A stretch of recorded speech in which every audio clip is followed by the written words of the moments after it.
I want you to close your eyes for a second. Transport yourself back in time. Right. We're going to Rome. The date is April 25th, 1595. Hmm. And it is a dark and stormy, well, day. Rain is just lashing against the cobblestones, thunder's rolling over the seven hills. It's dramatic. Very dramatic. But despite the weather, there's this electric buzz in the city.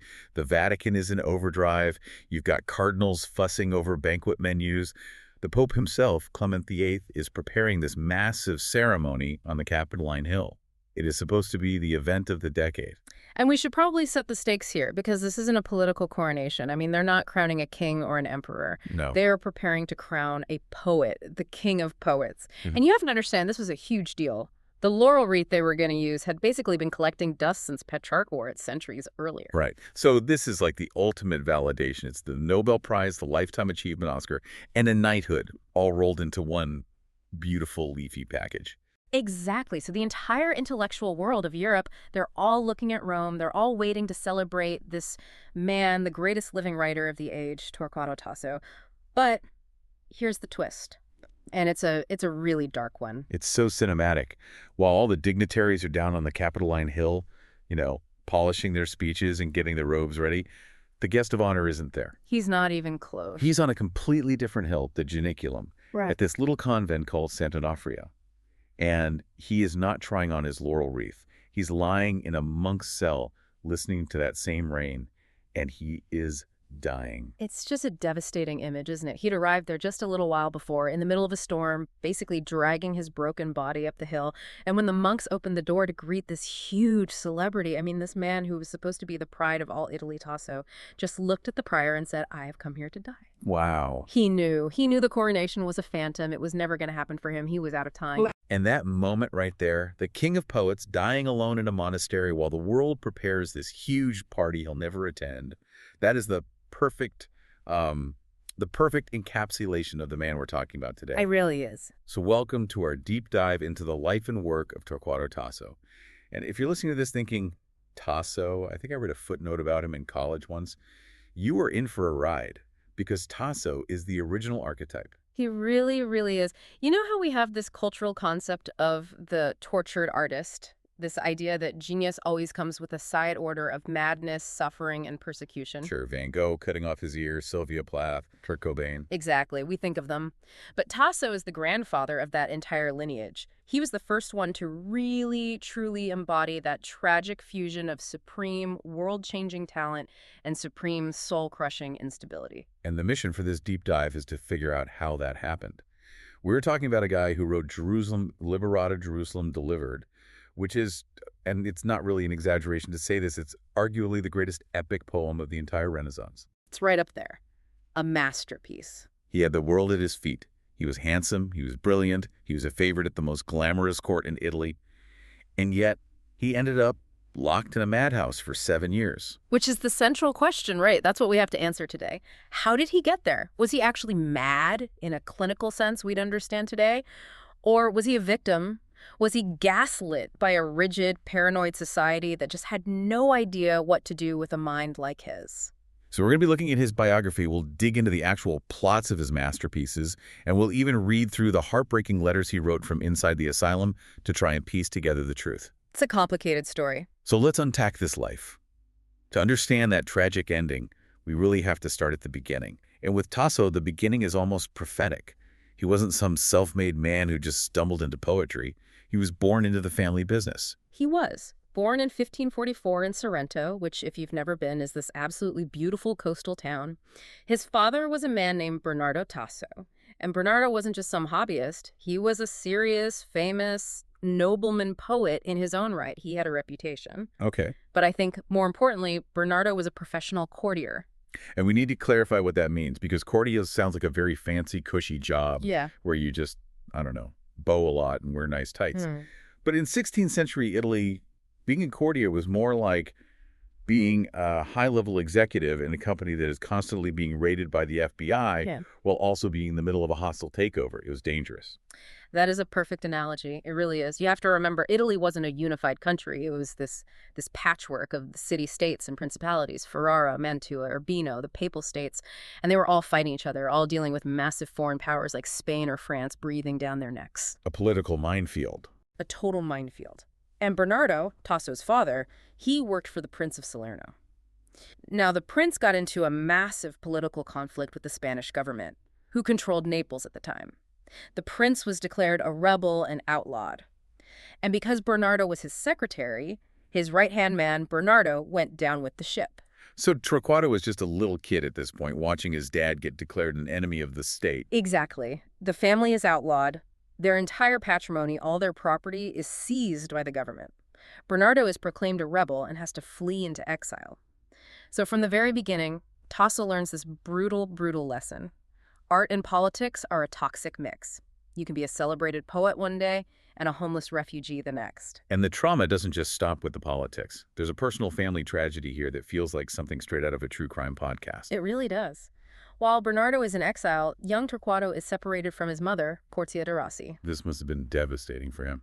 It was the heartbreak of his childhood. He's sent away, and she stays behind in Naples to try and save her dowry to salvage some money for the family. But then she dies. Suddenly. Mysteriously. Tasso is still just a young boy. And the circumstances around her death? Well, they were deeply suspicious. Suspicious how? What happened? Bernardo, the father, was absolutely convinced that Portia was poisoned. Poisoned? By who? By her own brothers. Her own brothers. Why would they do that? For the money, for the dowry. If she died, the money would stay with her family, with them, instead of ever going to her exiled husband Bernardo and their son, Torquato. That's unbelievably cold. It's brutal, and sure enough, Tasso never saw a single dime of that inheritance his entire life. So just try to picture the psyche of this child. He's maybe 12 years old, his father is an outlaw, living in exile, his mother is dead, and he's been told she was likely murdered by his own uncles. He's essentially homeless, bouncing around from city to city with his dad. The world must have felt like an incredibly hostile, dangerous, and treacherous place. It's the perfect recipe for anxiety, for paranoia, and for a desperate lifelong need for security and validation. Absolutely. But here's the amazing part. Despite all this chaos, all this trauma, the kid is a prodigy. I mean, he's not just smart, he's scary smart. The phrase biographers always use is precocity of intellect, right? That's the one. Before the exile fully hit, he was educated by the Jesuits in Naples. And we should note, the Jesuits were the intellectual shock troops of the Catholic Church. The best of the best. They gave him an incredibly rigorous classical education. We're talking Latin, Greek, rhetoric, theology, philosophy. He soaked it all up. He was apparently famous for his intellect by the age of 8. By the time he's a teenager, he's debating complex philosophy with grown men and winning. So he eventually joins his father in exile, and they move from Rome to the court of Urbino. And Urbino is a key setting here, isn't it? If you've ever read Castiglione's The Book of the Courtier, that was set in Urbino. It's the model of Renaissance refinement. It is. It's a society of highly cultivated men, refined luxury, incredible art. But it's also a place of extreme judgment. It's what one historian called a place of pedantic criticism. What does that mean exactly? It means it's a place where how you hold your gloves or how you turn a phrase in a poem or whether you know the latest philosophical argument can literally determine your entire social standing. It's high-stakes intellectualism. And Tasso's just soaking all this up. He's a natural, he's handsome, he's athletic, a great fencer and horseman. He's studying and playing sports with the Duke's own son and heir. He's learning how to be the perfect gentleman. But there is a conflict brewing under the surface. With his father. With his father. Bernardo, this famous poet who has lived this life of poverty and exile, looks at his brilliant son and says, "Whatever you do for the love of God, do not become a poet." Which is pretty rich coming from him. Right. But I guess he knew the cost firsthand. He knew the poverty. He knew the dependency on patrons who could turn on you in a second.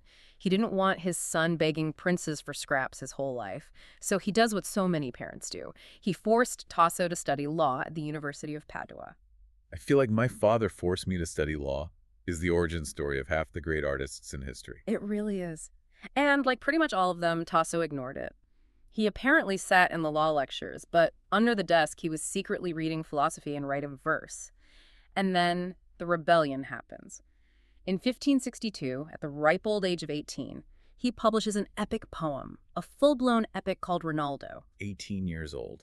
I was struggling to write a coherent 5-page term paper at 18. He publishes an epic poem. And it wasn't just some throwaway poem. Rinaldo was a serious literary contender. It was Tasso's attempt to solve this huge puzzle that all the intellectuals in Italy were arguing about at the time. Which was what? The big question was, how do you combine the wild, imaginative excitement of medieval romance, knights, dragons, damsels in distress, magic, with the strict classical rules of epic poetry laid down by Virgil and, more importantly, by Aristotle? The rules. Yeah. We're going to be talking a lot about these rules later because they basically become the bane of his entire existence. But for now, Rinaldo is a hit.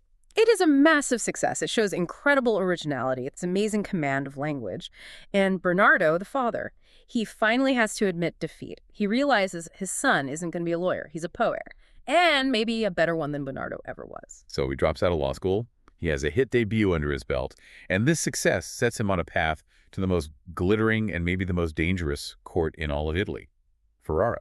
Enter the House of Este. It's 1565. Tasso is 21 years old. He enters the service of Cardinal Luigi d'Este, and then a few years later, the service of the Duke himself, Alfonso II. I want to pause on Ferrara for a second, because when we say court, people might picture some quiet, stuffy room with tapestries on the wall. But Ferrara in the 1560s, it was more like a permanent festival mixed with a snake pit. It was the Hollywood of the Renaissance. That's a great description. The Este court was obsessed with prestige, with art, with music, with theater. It was loud, it was colorful, it was decadent, and it was incredibly competitive. And Tasso, he fits right in. He's the golden boy. He's young, handsome. He has that fashionable, melancholy air about him. He's a great horseman, a brilliant conversationalist. He becomes the idol of the court. And of course, being a court poet involves romance, or at least the public performance of romance. Right, it was part of the job description. A courtier poet needs muses. So he courted several ladies-in-waiting, like Lucrezia Bendidio and Laura Pavera, who were famous singers of the time. He wrote these beautiful sonnets for them, praising their voices, their beauty, their virtue. Standard stuff. Standard stuff. But then he moves up a weight class. He becomes very close to the princesses themselves. The Duke's own sisters. Lucrezia and Eleanor d'Este. They were about 10 years older than Tasso, unmarried, very intelligent, very refined, and they took him under their protection. He was admitted to their private rooms to read his poetry aloud to them. This was a huge honor, a sign of incredible intimacy and favor. So for a while, Tasso was just living the dream. He has a good salary, he has prestige, he has the ear of the ruling family, he's on top of the world. It's his golden age. And during this period, before the madness really sets in, he produces 2 works that will define his career. The first is a play called Aminta. Okay, now help us out here. Aminta is a pastoral drama. For a modern listener, what does that actually mean? Because pastoral kind of sounds like a church sermon or something about farming. It's pretty much the opposite. You should think of pastoral as the 16th century version of, cottagecore. It's a complete fantasy. The setting is always a beautiful, idealized forest Arcadia. The characters are shepherds and nymphs. But they're not real shepherds who have to deal with, sheep dung and ticks. Not at all. They're highly refined, eloquent, poetic shepherds who spend all day talking about love and beauty and heartbreak. It's a form of escapism for the stressed-out city courtiers. It's a fantasy of a simpler, more beautiful world. Got it. So what made Aminta so special? It was staged in 1573, and it was revolutionary because of its style. The plot is very simple. Shepherd Aminta loves nymph Sylvia. Sylvia is sworn to chastity and doesn't love him back. Complications ensue. But the language? Oh my God, the language was just dripping with this exquisite lyrical charm. And this is happening right around the time that music is undergoing a huge change in Italy, right? We're seeing the birth of what will eventually become opera. Precisely. That is the perfect context. Yeah. Aminta is almost like a libretto waiting for a composer to set it. It's filled with these honeyed melodies and this unique feeling of sensuous melancholy. It was a massive, massive hit. It was read and performed all across Europe for 2 centuries. It influenced Shakespeare. It heavily influenced the development of opera and the cantata. If Tasso had died right after writing Aminta, he would still be in all the textbooks. But he didn't stop there. He had a much bigger target in his sights. He wanted to write the great Italian epic. He wanted to top Ariosto, who was the reigning champion. He wanted to top Virgil.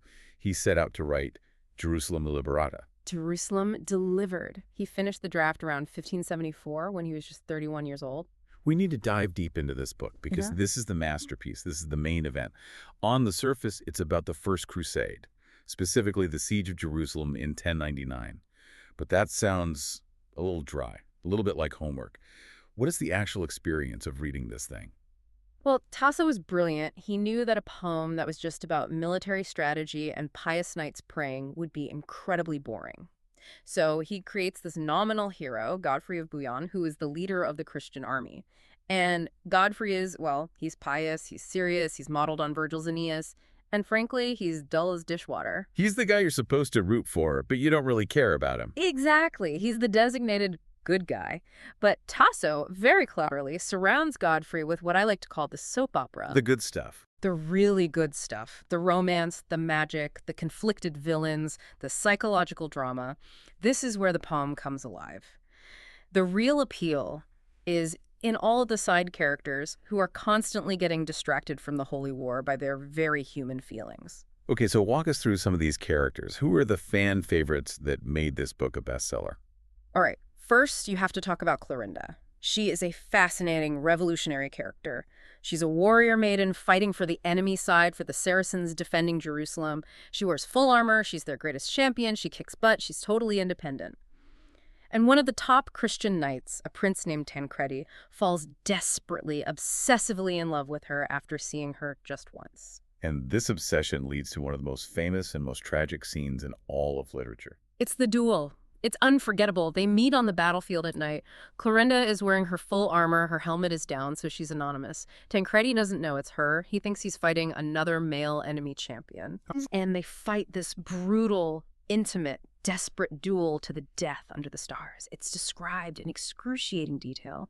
And finally, Tancredi gets the upper hand and drives his sword through her chest. Oh, man. I can see where this is going. And as she's dying, she whispers a final request. She asks to be baptized, to become a Christian. So Tancredi, fulfilling the duty of a knight, runs to a nearby stream to get water in his helmet.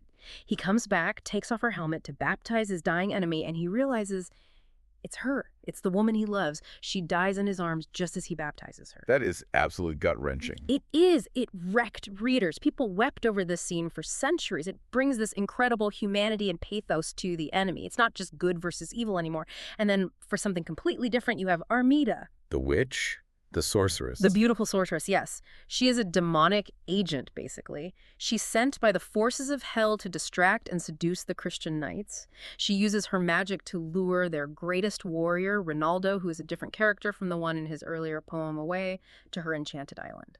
And her plan is to kill him, right? To neutralize the Christian's best player. That's the plan. But she looks at him while he's sleeping, and she's so struck by his beauty that she just can't do it. She falls in love with him instead. She creates this incredible magical pleasure palace for him, the famous Garden of Armida, where they just lay around in bliss, surrounded by sensual delights, completely forgetting about the war. So Tasso is basically inventing the make love not war trope right in the middle of a holy war epic. In a way, yes. And this is Tasso's great innovation. He introduced what literary critics call the poetry of sentiment. Before him, epics were mostly about action, about deeds. Tasso made them about feeling. He elevated the emotional lives of women, of enemies, of lovers who were on the wrong side. He drenched the whole story in this noble, beautiful, intoxicating melancholy. It was a brand new feeling in 16th century literature. It was absolutely magnetic. So here we are. The year is about 1575. He's 31 years old. He has in his desk drawer the manuscript for the greatest poem of his age. He has the favor of the Duke of Ferrara. He should be on top of the world. But this is the moment where the music changes to a minor key. This is where we begin the unraveling. It really is a tragedy of, well, of one's own making, but fueled by the environment around him. Instead of just publishing the poem and taking the win, Tasso hesitated. He had this paranoid character, as his biographers call it, but we have to contextualize that paranoia. It wasn't just in his head. Right. We can't just fall back on, oh, he was crazy. What was the political and religious climate that was making him so anxious? This is the absolute height of the Counter-Reformation. The Council of Trent had just wrapped up a few years earlier. The Catholic Church was terrified, absolutely terrified, of the Protestant Reformation spreading south from Germany and Switzerland. So they clamped down hard. This is when they created the Index of Prohibited Books. The Index, yes. And the Roman Inquisition was very, very active. If you wrote something that was seen as heretical or too pagan or too sensual, you could be in very serious trouble. We're talking prison or worse. So Tasso's anxiety wasn't coming from nowhere. He's written a poem that is filled with sympathetic Muslim characters, with powerful magic, with witches, with incredibly sexy garden scenes, all in a world where the church is, burning people at the stake for less. Exactly. He became obsessed with the idea that his poem was sinful or theologically improper. So in what has to be one of the worst decisions in literary history, he sent the manuscript to a committee of critics in Rome. He voluntarily asked them to audit it for him. He voluntarily sent his poem to a committee. That sounds like an absolute nightmare. It was a complete disaster. You have to understand, these weren't his fans. These were pedantic, by-the-book, Aristotelian scholars and churchmen, and they just tore the poem to shreds. What specifically did they hate? Because as you've described it, the romance and the magic are the best parts of the book. That's precisely what they hated. They complained that the magic, Armida spells and so on, wasn't Christian enough. They said the intense romance between Tancredi and Clorinda was unworthy of an epic, but their biggest obsession was with the unities. The famous Aristotelian rules. The rules, yeah. The idea that a proper epic must happen in one primary place over one continuous stretch of time with one single plot line.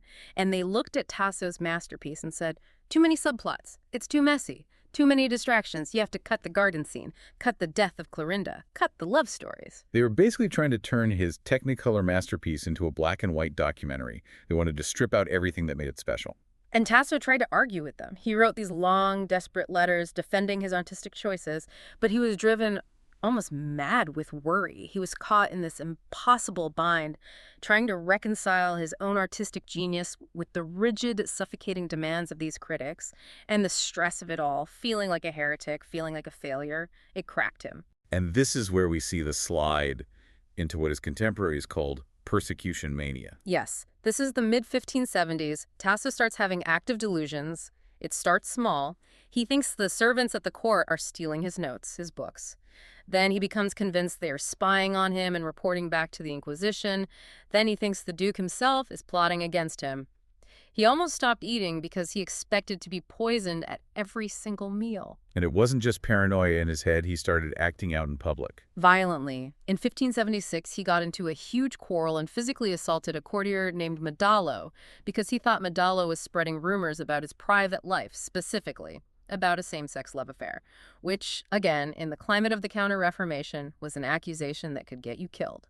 And then, a year later, the infamous knife incident. 1577. This is the scene that really marks the point of no return. Tasso is in the private apartments of Lucrezia d'Este, the Duke's sister, who by now is the Duchess of Urbino. It's a quiet evening. Suddenly, Tasso thinks he sees a servant spying on them from the shadows, and he just snaps. He draws a knife and attacks the servant. In front of the Duchess. In the royal apartments. You just cannot pull a knife on a servant in the presence of a royal duchess. It's a massive, massive breach of protocol, aside from being aggravated assault. But what does the Duke do? Because the Romantic legend says the Duke was a cruel tyrant who hated Tasso, but the history suggests something else, right? The Duke, Alfonso II, was actually incredibly forbearing and patient at first. He seems to have realized that Tasso was genuinely unwell. He didn't throw him in a dungeon. He put him under a kind of house arrest in the castle and then sent him to a country villa and then to a Franciscan convent to calm down. He even arranged for doctors to see him. But Tasso can't handle the confinement. He escapes. He does, and this begins one of the most cinematic sequences of his entire life. He breaks out of the convent at night, he gets his hands on some peasant clothes, disguises himself as a shepherd, and he walks on foot, all the way from Ferrara in the north of Italy down to his sister's home in Sorrento in the south. That is hundreds and hundreds of miles. Through bandit country with no money. Through incredibly dangerous territory. He finally shows up at his sister Cornelia's house in Sorrento. She hasn't seen him in years. He's in rags. He looks like a beggar. And he actually plays this cruel prank on her at first. He pretends to be a messenger bringing the terrible news of Torquato Tasso's death just to see if she really loves him. That is, wow. That's both deeply cruel and incredibly insecure. It's so revealing, isn't it? When she faints from grief, he finally reveals himself. It's me. And for a few months, he lives quietly with her in beautiful Sorrento. It's safe. He's away from the critics. He's away from the pressures of the court. He could have just stayed there. But he couldn't stay away. He couldn't. This is the central tragedy of his personality. He was addicted to the court. He was addicted to the prestige, the danger, the validation. He missed what he called the charmed circle. So he started writing these desperate, begging letters to the Duke in Ferrara.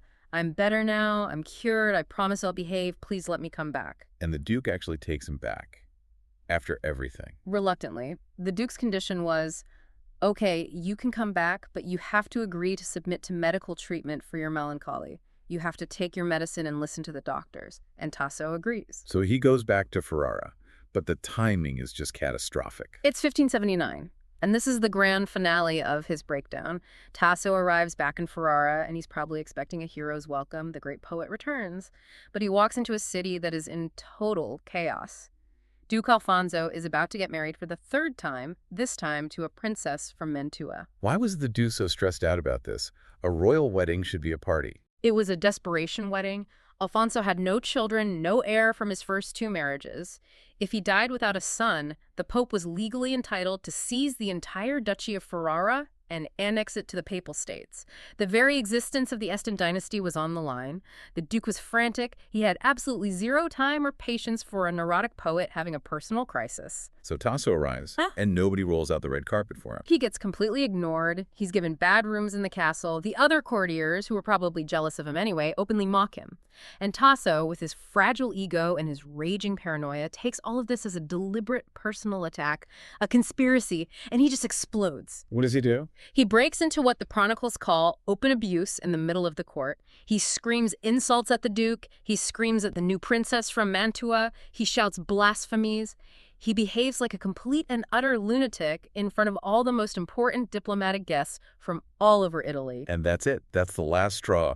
The Duke's patience is finally gone. It snapped completely. Alfonso orders the guards to seize him, and he doesn't send him to a nice country villa this time. He sends him to the madhouse of St. Anna. And let's be very clear. This isn't a modern mental health facility with therapy and calming music. This is a 16th-century asylum. It was a prison for the pazzi, the mad. Tasso was thrown into a cell. He was chained, at least initially. He was surrounded by the sounds of people screaming, howling, suffering. For a man of his incredible sensitivity, it must have been a vision of hell on earth. And he stays there for 7 years. 7 years of his life. 7 years, from 1579 to 1586. I want to dig into his life inside St. Anna, because the story is a bit more complicated than him just rotting in a dungeon. Eventually, the conditions improved for him, right? They did. Once the initial fury of the Duke wore off, and as Tasso's fame continued to grow outside the walls, the Duke probably realized, okay, I can't just let the most famous poet in Europe rot in a filthy cell. So Tasso was eventually moved to much better quarters, a suite of spacious apartments within the asylum complex. He was allowed to have his books, he was allowed to receive visitors. And he wrote constantly. He wrote thousands of letters, and these letters are just heartbreaking to read. They are our best window into his mind. They show a man who is lucid one day, then manic the next, then plunged into deep depression. He writes about the horrible sounds of the mad that keep him awake all night. He writes about hallucinations. He described a Folletto, a kind of mischievous sprite that would steal his food and mess up his papers. But at the same time, he could write incredibly lucid philosophy. Incredibly lucid. Most modern psychiatrists and scholars who have studied his letters agree that his symptoms align almost perfectly with what we would now call bipolar disorder. The extreme oscillations between immense creative energy and deep, paranoid, delusional depression fits the profile perfectly. But back then, they just called it melancholy or mania. While he is locked up, suffering through this, the cruelest twist of his entire career happens. This is what you call the literary tragedy. This part, it just makes my blood boil on his behalf. While he is in St. Anna, completely powerless to do anything, his manuscript of Jerusalem Liberata, the one he was so afraid to publish, the one he wanted to fix to please the critics, it gets stolen. Stolen. How? Well, circulated is probably the better word. Friends and patrons had copies of the manuscript. And in 1581, a publisher in Venice gets his hands on one of these unauthorized copies and prints it. Without Tasso's permission, he just puts it out there. Here it is, the great lost masterpiece by the mad poet Tasso. And the public reaction. It goes viral, 16th century style. It is an instant runaway sensation. There were 7 different editions printed in just 6 months. It becomes the most talked about, most read, most recited book in Europe. Everyone is talking about Tasso. And Tasso himself gets, what does he get from all this success? Nothing. Absolutely nothing. No royalties, no creative control, no money. He's sitting in a madhouse, hearing through visitors that the entire world is in love with his poem, but it's the wrong version in his mind. It's the unpolished draft he hated. And the publishers are getting rich while he's writing letters to the Duke begging for new shirts. It's nightmarish. It's like hearing your demo tape from high school has become the #1 album in the world, but you're in jail and someone else is collecting all the checks. And to make it even worse, because he was legally declared mad, he had no standing, he couldn't sue the publishers, he had to watch as a rival poet at the Ferrara court, a man named Battista Guarini, was hired to edit his lyrics for official publication. It was the ultimate humiliation, the ultimate powerlessness. Before we get him out of St. Anna, we have to address the elephant in the room, the big myth, the Leonora myth. Ah, yes, the romantic conspiracy theory. If you read a lot of the older biographies, especially from the 19th century, they will tell you that Tasso wasn't locked up for being crazy. They say he was locked up because he was secretly in love with the Duke's unmarried sister, the Princess Leonora d'Este. The story goes that he kissed her in public, or that they were caught in a secret affair, and the enraged Duke locked Tasso up in the asylum to silence him and cover up the scandal. Lord Byron wrote a famous poem about it. Goethe wrote a play. It's so romantic. The poet is the martyr of love. It's a great story. The only problem is we have to be the buzzkills here and say there is zero evidence for it. None at all. None. The historical record just doesn't support it. At the time of his confinement, Leonora was 42 years old, Tasso was 35. She was a chronic invalid, very, very religious. Their letters to each other are affectionate, but they're very formal and proper. The Duke didn't lock him up for love. He locked him up because Tasso was a public menace who pulled knives on servants and screamed insults at his new bride during their wedding celebrations. It was a mental health crisis, not a romance novel. Good to clear that up. Okay, so it's 1586. Tasso has been in St. Anna for 7 long years. How does he finally get out? He has a superfan, a powerful one. A young man named Vincenzo Gonzaga, who was the Prince of Mantua. Vincenzo was a young, hip, art-loving prince, and he idolized Tasso. For years, he pestered Duke Alfonso of Ferrara. "Let me take Tasso. I'll look after him. He can come to my court in Mantua." Finally, Alfonso, who is probably just sick of the bad PR of keeping a world-famous genius locked in a cage, agrees. "Fine, take him. He's your problem now." So Tasso is free. He goes to the court of Mantua. Is this the happy ending we've been waiting for? You so want it to be. And for a little while it is. He's treated like a king in Mantua. He has nice clothes, good food, intellectual company. But the damage was done. The restlessness, the paranoia, it was too deeply ingrained. He couldn't settle. These are the Odyssey years. He becomes a wanderer. After a while in Mantua, he gets bored, feels neglected, and he leaves. He goes to Bologna, then to Loreto, then Rome, then Naples, then Florence. He's just bouncing around Italy like a pinball. He's welcomed by princes and popes everywhere he goes, but he can't rest anywhere.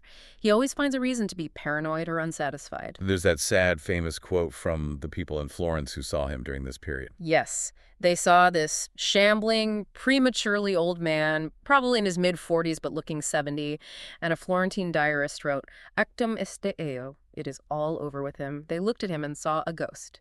A finished man. And in this fragile, wandering state, he commits what I can only call literary suicide. This is the part of the story that just hurts to talk about. It really does. Because in 1592, he publishes a new book. It's called Jerusalemme Conquistada, Jerusalem Conquered. This was his official rewrite, his director's cut of his own masterpiece. It was his attempt, after all these years, to finally please those pedantic critics from Rome. He spent his final wandering years butchering his own beautiful poem. What exactly did he change? He took out everything we loved, everything that made it immortal. He cut the heartbreaking scene of Clorinda's baptism and death. He completely removed the beautiful, sensual garden of Armida. He took out most of the magic. He made the language stiff, formal, pedantic, and historically accurate. He basically turned a vibrant, emotional soap opera into a boring, rhetorical sermon. George Lucas his own special edition, but much, much worse. Much worse, because at least the original Star Wars still exists. Tasso wanted this version to replace the other one. He destroyed the soul of his own poem to accuse his religious guilt and the rules of the critics who had tormented him 20 years earlier. It was a tragic act of artistic self-mutilation. It's a good thing history has basically ignored it. Yes. Thank God. Nobody reads Jerusalem Conquistada. We still read the Liberata, the unauthorized pirate version. The one he thought was sinful and flawed is the one that made him immortal. The irony is just staggering. So we're nearing the end now. It's 1594. Tasso is completely worn out. He's ruined his own book. His health is completely shattered. But then one last lifeline appeared. One last chance at glory. The Pope calls. Pope Clement VIII personally invites him to Rome to finally be crowned poet laureate on the Capitoline Hill. Back to our intro. The coronation that never was. It was the ultimate vindication. After all the suffering, all the humiliation, the Pope offered him a pension, a permanent apartment in the Vatican, and the laurel crown. Tasso accepts. He travels to Rome. But he's just too sick. The winter of 1594 is harsh. The ceremony keeps getting postponed because a cardinal is busy or the weather is bad. Tasso just waits in Rome, getting weaker and weaker every day. And then comes that stormy day in April 1595. He knows he isn't going to make it to the ceremony. He asks his patrons to be moved to the convent of Sant Onofrio, up on the Janiculum Hill, where he says the air is better. He climbs that hill during the storm. He makes his last confession to the monks. He receives the last rites. And on April 25th, the very day the coronation was finally officially supposed to happen, he dies, aged just 51. The laurel wreath was literally waiting for him down at the Capitol, but he never got to wear it. It's such a profoundly tragic timeline. But if we pull back and look at his legacy, he didn't really die, did he? His influence was just beginning. Not even a little bit. His influence was seismic, especially outside of Italy. In England, a young poet named Edmund Spenser read Tasso and was so inspired he wrote The Faerie Queen. A few decades later, John Milton read Tasso and wrote Paradise Lost. The entire idea of a grand Christian epic poem in the vernacular comes directly from Tasso. And the Romantics. A couple of centuries later, they absolutely adored the mad genius angle of his life story. Oh, they ate it up. Goethe wrote a famous play called Torquato Tasso. Lord Byron wrote his poem The Lament of Tasso. To the Romantics, he was the patron saint of suffering. He was the ultimate proof that great art comes from great pain and that society will always misunderstand its greatest artists. And we can't forget the music. His work was perfect for musical adaptation. Incredibly so. The great Claudio Monteverdi took that scene, the duel between Tancredi and Clorinda, and set it to music. It's a piece called Il combattimento di Tancredi e Clorinda, and it is one of the first and greatest masterpieces of the Baroque musical style. Tasso's poetry, with its intense, conflicting emotions, basically taught music how to express deep psychological drama. So bringing it all back to the present, when we look at Tasso's life, the paranoia, the pedantic criticism, the asylum, the rewritten poem, what do you think is the big final takeaway for us today? I think it's a timeless and powerful warning about the conflict between individual genius and the pressure to conform. Tasso had a wild, romantic, innovative spirit. He wanted to write about magic and impossible love and the humanity of the enemy. But he lived in a world of rigid rules. The Counter-Reformation, the Aristotelian critics, they all tried to put his genius in a box. And the friction between his spirit and that box is what ultimately drove him mad. It did. And the ultimate tragedy is that he spent the last years of his life internalizing their criticism. He spent his life trying to please the comment section of his day. He tried to fix his work to make the critics happy, and in doing so, he ended up completely ruining it. And that, I think, is the provocative thought I want to leave all of you with. Tasso's unauthorized, flawed pirate draft is a timeless masterpiece. His own fixed, authorized version is unreadable garbage. It forces us to ask a really uncomfortable question. How much great art has been lost or ruined or just watered down into mediocrity because the artist was too afraid of the critics of their time? How many incredible movies or albums or books have been edited into oblivion because the creator was listening to the wrong voices? It's a terrifying thought. Tasso is standing there in history, shouting at us across the centuries. Don't read the reviews. Trust your gut. Just publish the damn draft. For God's sakes, whatever you do, don't let a committee edit your poem. Amen to that. That is all the time we have for this deep dive into the agony and the ecstasy of Torquato Tasso. If you get a chance, go read some Jerusalem Delivered, the unauthorized version, of course. Thanks for listening.